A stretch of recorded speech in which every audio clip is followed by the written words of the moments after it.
krimpregio Noord-East-Friesland liep het net met de krimpen. Het tal huizen dat de keer stiert wordt lietser en lietser. En in Holwert zorg je dat het beste.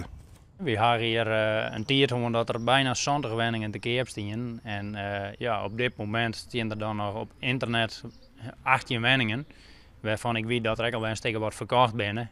Dus daar meestal wel spreken van dat het weer bloeit hier in Holwert. En dat zei net alleen deze makelder, ik dwarsbelang zocht het. Maar Holwert gaat het de goede kant uit. We zijn bij goed erbij, maar de huizenverkoop gaat goed. En we als dorp zijn we groeiende.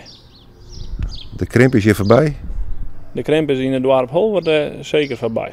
Sterker nog, er is zelfs verlet van nijbouw. We gaan concreet een stuk of 10 mensen op papier die willen uit hun eigen huis. Wij willen dat de jonge sector, of de jonge gezinnen weer hun huis weer kepen kunnen en dat die mensen nijbouwen kennen. En ik wil jonge gezinnen die nijbouw plegen willen. De rest van de streek giet het ik beter. Als het pakst door heel Noordoost-Friesland, dan juist dat op oren waarom ik weer waarom, dan is eigenlijk het aanbod halveerd.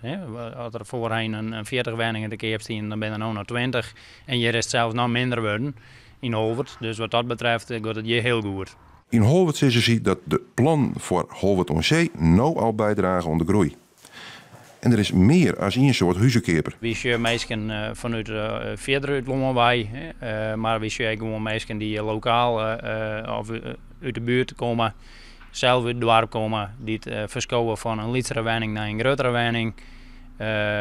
Wat krijg je de Hollanders, zoals we het dan altijd zeggen, die komen deze kant ook weer uit. Die zeggen ook van, hey, daar binnen woningen top betaalbaar. Rust, ruimte, dat is wat ze vaak zien nu zeggen. Mooie karakteristieke dorpen. En daarvoor komen ze deze kant weer uit. En de betaalbaarheid de speelt daar een hele grote rol in natuurlijk. Friesland is natuurlijk nog steeds in verhouding tot de rest van het land wel betaalbaar.